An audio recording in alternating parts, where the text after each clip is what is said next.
Are there Cambodians, more than one, in Maryland and New Orleans? Well, Maryland is the third biggest population. So Long Beach, California is number one, then Boston two, and Maryland's three. But in New Orleans is like maybe a few hundred, a few hundred, and they're all fishermen. So it's a very small community in New Orleans.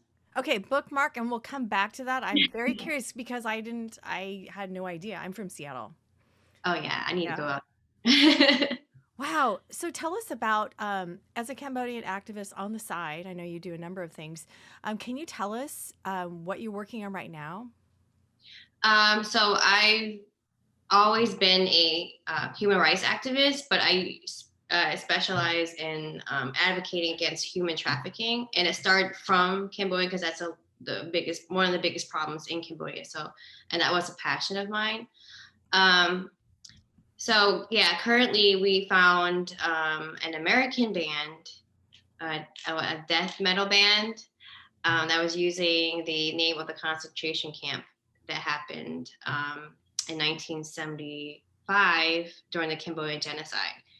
And it really created an uproar in the community, not even just in America, but like worldwide. Like it was very devastating and triggering, and a lot of people are still dealing with it, the pain and healing from it. So like I Wait, can was you stop? Can you stop for a second? Can you give us some details on, let's see, the band and then the other piece of how they took art? Can you explain? oh yeah, so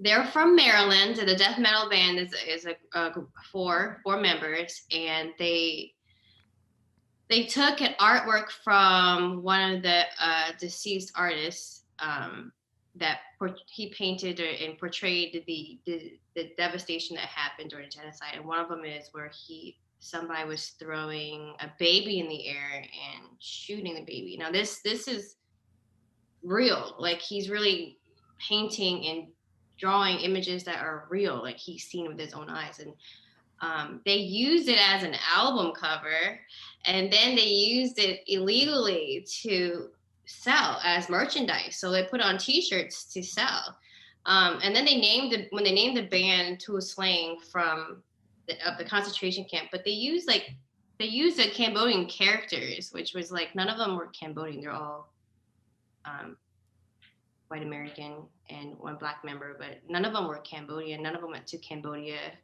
They have no attachment to Cambodia whatsoever. It was just like weird. So the community was like outraged.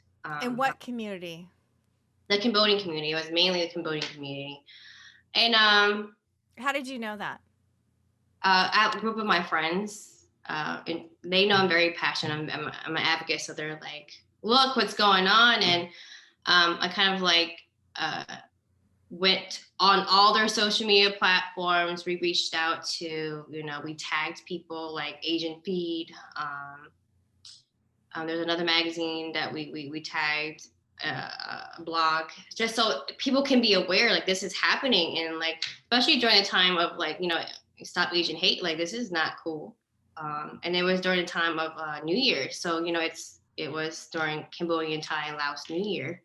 So we're like, what's going on? Like, what are you doing? And then at the same time, I think another incident occurred where a painter, I think it was for Vice, he photoshopped pictures of victims that were victims of the concentration camp and gave them smiles on their faces when there's no reason to be smiling, obviously, because they're about to get killed. So that the community was also outraged, and we petitioned and we reached So out to a couple of things. Did you get outside of Cambodians? Did you get any? not a big no. I think I felt like I was fighting this alone, to be honest. Yeah. And so you're doing all the social media, and I was looking at, you're one of the top 10 social media experts from Yahoo to look for it, right? And so you're doing all the social media, so the Cambodian American community is up in arms, and then you're doing all this social media, but are you getting a response from non-Cambodians? I have several from like the city, from New Orleans. I have a few friends. Not too much. I think, speaking on Asian hate was very quiet on my social media. I'd say things and people are like, "Oh, you're just spreading the hate some more." No, I'm not. I'm spreading awareness because you guys think we're just a quiet race that just like y'all are okay. So one of the responses is you're spreading the hate, like dividing, because I get that all. I get that too. It's like, oh, love, spread love, and let's divide. We're the same. Right. And I'm like, no, nope. No, and that's where the problem lies, is through ignorance, is like, we're not the same. And then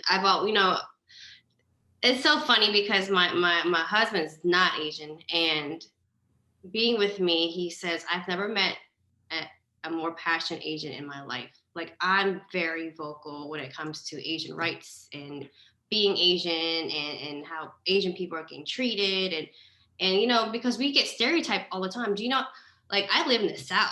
Okay, so there's a difference between coming from Maryland and going to the South. Like, it's still really racist down here, and people don't really realize that, but it's still very racist down here. Hi. So about Vice. So what was behind? Why did they? I saw that. Maybe you posted it. They painted smiles on the prisoners' faces. Like, why did they do that? Vice apologized from the petition, but the artist was saying that he wanted to restore something. I'm sorry. Tell me about Vice and why did that artist? I think they were documenting something about the story about the concentration camp, and they chose an artist, and he decided to put smiles on their faces. When I read up into it, he said something. He wanted to portray something different to make the family members happy, like to see what they look like when they were smiling, which is very odd. Like, why? Like, as in, like, oh, this is what your family member looked like if they were to be smiling. That is odd. And so you put a petition together, and then... Yeah, a lot of us did. I didn't put the petition together myself, but the community did. Cambodian community. Yeah, one of the members in our group actually shared that to me, and then I shared it to a bunch of people, and we all signed it. We got an apology from Vice, but not the artist. I think we still trying to get, like, what, Well, did they take it down? Yeah, they took it down. Yeah. Oh, that's good. Okay. We did that. Oh, so you are out there and trying to get the band to change their name and take off the artwork. So what's happening with that? Okay, so obviously I went on all of their platforms, Facebook, Instagram, YouTube, and was like, all our community was like reporting and responding. So I was one of the few that was actually responding to people, because I'm reading, I'm reading people. It takes a lot of energy. I don't think people understand how much energy that took. Like, I had time that day, like, to like go back and forth with these people, because they don't understand what a genocide is. It's just like, oh, it's just art, and what is it? Cancel culture. Yeah. And then they were like, oh, like, so what? Like, I think somebody said, like, nuke Cambodia. So I'm only laughing because somebody told everybody, which I think somebody in the member of our group too, was like, hey, we found their job, and we screenshot that. So it's like, okay, we also were like, hey, big job. It was a big corporation too. He's like, you have an employee who's racist, or like towards Asians, like they're making these statements and saying nuke Cambodia. Do you want that person on? And I haven't looked into it, but I'm for sure that person does not have a job anymore. But and so on their socials, so their fans and the band members are talking back. And what are more things that they say? I think it's it's really the fans that are saying stuff like that. They're just justifying because they're death metal. Apparently, death metal, it's a small group, a genre of music that not that big, but they focus on death and genocide and stuff like that. But so it's okay then. they're testifying, right? And we're like, no. So this is the wrong people to mess with because a lot of the death metal music is the past genocide and stuff, but like the Cambodian genocide is more recent. It's only happened within 40 years, so people are alive from it, you know, that went through it. So yeah, our community was not having. We don't care what music you guys promote. And then like they had some, you know, the lyrics were bad. I mean, like they were saying bad things. Like one of the songs were called "Rape Your Cunt." That was the name of on the album. So it's like, what are you talking about? And then, you know, they don't have, it's not lyrics or songs or anything. They just spew out words, and it's just like, it didn't make any sense. So to us, you know, we're thinking like, you know, you're disrespecting us. You're disrespecting the victims. You're but the lyrics match like you're promoting violence. So the original band, the owner or the main band leader creates a video, and basically he was saying like, fuck y'all. Like he really was like, fuck y'all. Like, I don't care. We're not changing the name. We're not doing none of that. So of course that sparked like the entire, like everybody. I think he had like over 1,000 comments on his Instagram off that video. Like all the Cambodians were like, oh no, we're not having that. You're not doing that. So, you know, we created a petition. A lot of us, like me, we went to all their platforms and were just, you know, going at it with their fans and saying why it's wrong and you should take it down. The artwork's not even yours. It's still illegal. I don't care. You know, like everyone's justifying what they're doing, but it doesn't matter. At the end of the day, it's a copyright infringement. It's not even yours. So take the artwork down. And it's just like to portray, like it's not like skulls. Like, you know, people have pictures of skulls and war and stuff, but you're showcasing a baby getting shot. That's just weird. Like that's just really weird. Like why would you do that? It didn't make any sense. But anyway, it got to the point where in 2 days we took them down. In 2 days. Because the painting is a part of the Cambodian Ministry of Art in Cambodia and the museum, the Tuol Sleng Museum. So they said, we never gave you permission to do that. It's not even yours. So then the government was contacted. They're so outraged. They contacted Interpol. So we were so excited. We're like, yes, like you guys don't know, like this is serious. This is a serious matter. This is what you get. Like, and they issued right before we got news that Cambodia did that. They issued an apology. It's a half-ass apology. So really half-assed. Okay, so let me just sum up. So in a couple of days, so you reached out to the Cambodian government, and then in that center, and then they reached out to Interpol, and then Interpol issued, or we don't know what happened, but like literally before we found out that Cambodia did that, Cambodia itself,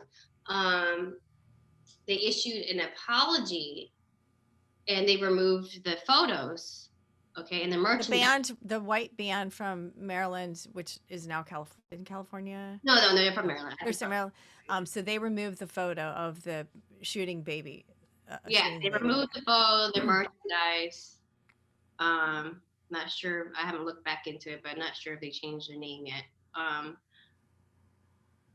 Then we removed them from, was it Bandcamp? So, you know, they have like, it's like Spotify for band. So they got reported. So Bandcamp shut them down.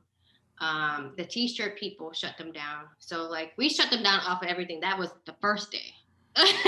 We weren't playing around. And then the second day, like, that. And then when they issued their apology, so from the band, what did they say? Facebook. They issued it on Facebook because everything else got shut down, right? Okay, so was it a video or was it words? It was just a bunch of words. He was just saying like, yeah, we didn't mean anything by it. This We is what yeah, I mean shooting does. babies and talking about how we kill, how they're yeah, okay. Yeah, yeah. That was basically they're like, yeah, I take accountability for saying fuck y'all. Yeah, we're like, what is this? Like, no. So we took down the pictures, yeah, because then we found out like literally 10 minutes later, it was like breaking news in Cambodia. They were I said, oh, that's why you guys were like they were quiet that day too, because we've been going back and forth. Um, but it's because they were trying to figure out how to apologize or how to go about this because I just really hope they actually got fined. Like So I'm curious with we have so much freedom here in America. It's yeah. who I wonder who was the authority that made them take it down, or were they like, okay, Cambodians maybe don't mess around, or like what made them, because I freedom of really speech and no, I really think because it's not an American genocide. It's nothing to do with America. It's you really taking this from another country. yeah, yeah. So like you can't just do that. Like you just But can't. but what I'm saying, like here, we have freedom to stab Asians. So we have so much freedom, and so Yeah. I'm just curious, um, what it was, and then also about what about our media? Has our media even our American media even touched it? No, no. I just feel like we're the race that's just we just get swept under the rug. It's like, oh, whatever. Doesn't happen that often. So like, Well, this is a great case study of victory, and I'm curious how that works. But I think also the idea that okay, let's say for a band, okay, Spotify and all the other yeah, and YouTube and writing through all the social media, and I love that you galvanize your Cambodian community. Man, it'd be great to have other people not Cambodian to get on to understand that killing people and showing people shooting right. babies in the areas is not appropriate. Um, I just huh. when it comes to that, this is something that I faced when I was advocating against human trafficking. Now I started doing that 2011, right? So not too much people were talking about human trafficking.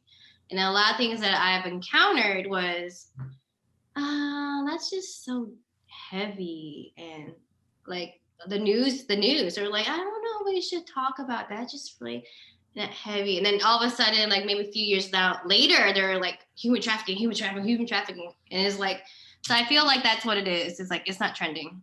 We're not trending.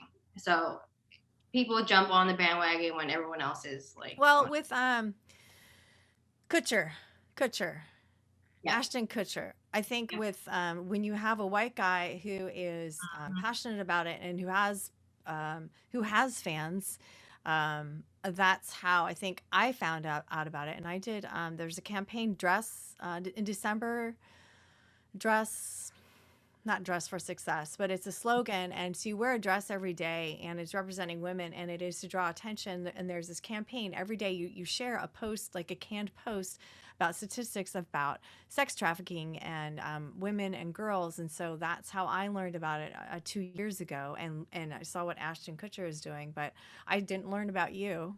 yeah. And Ashton and his organization actually follow me on Twitter when I started when I started advocating.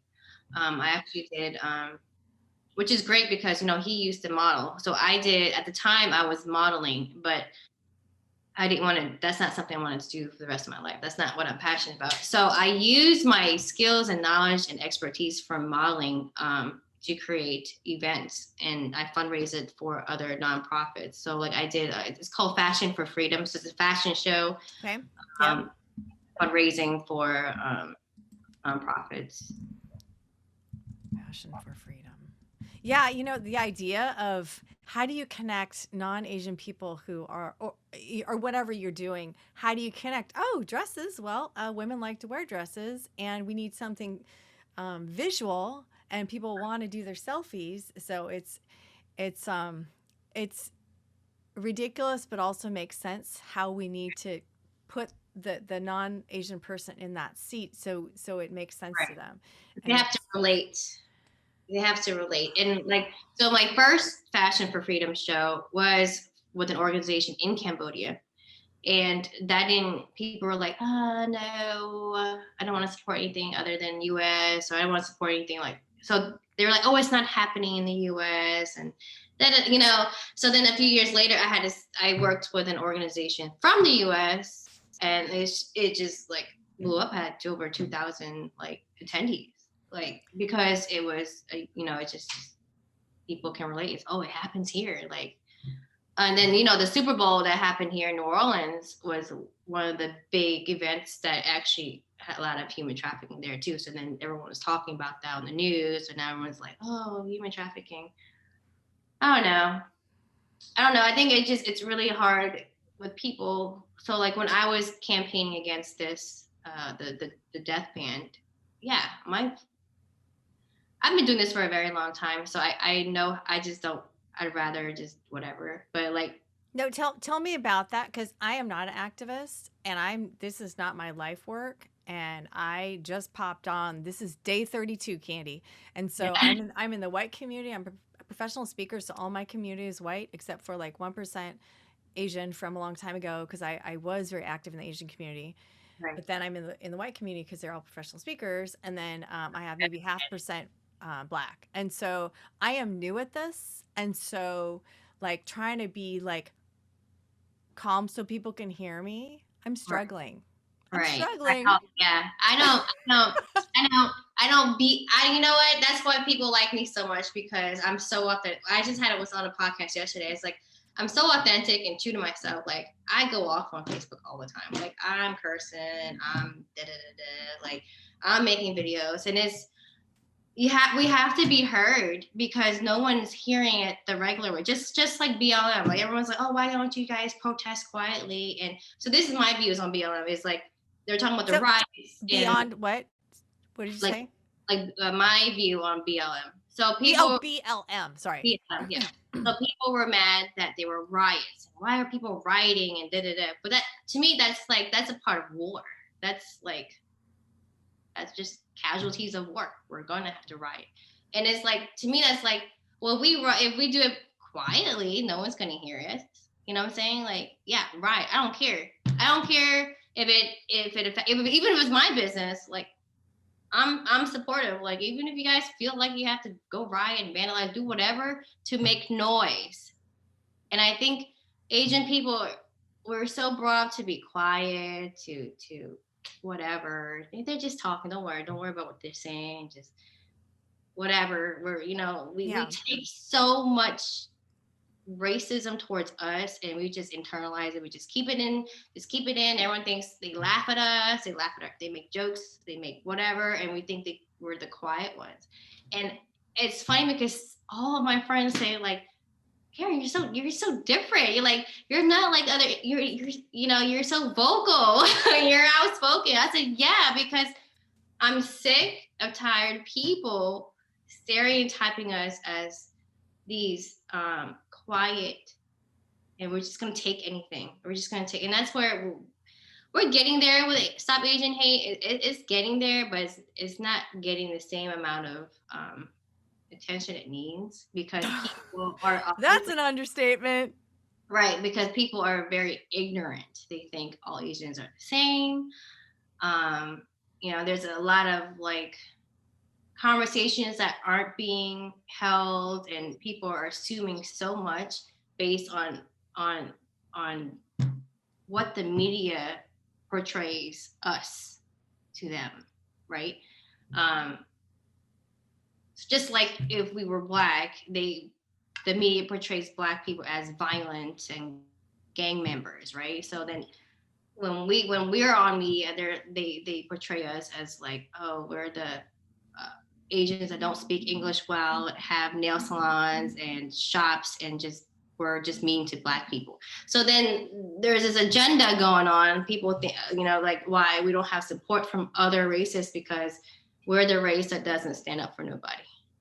So this is what, and that's not true. It's just that the media doesn't portray that. We've had so many Asian people stood up for like BLM, so many all across the nation, and there was only a few media outlets that spoke on the shared commonality between Asians and Black people, and um, that's it. Like nobody wants to see that we're allies, or we have we can be allies and stuff. And it's so when it's our turn, we don't get the same amount of support. Yeah, well, I'll say that how I'm getting my fuel, because it depends on the hour how angry I am. Then I'm like, okay, I need to listen to other Asians speaking, because there are so many Asians speaking who haven't spoken before, who are speaking out, and it is so exciting. It kind of doesn't matter unless other people listen to us, but at least it makes me feel good in that moment. Yeah. And when it's trending, like maybe it will be the popular thing at some point to support an Asian, maybe 10 years down the line.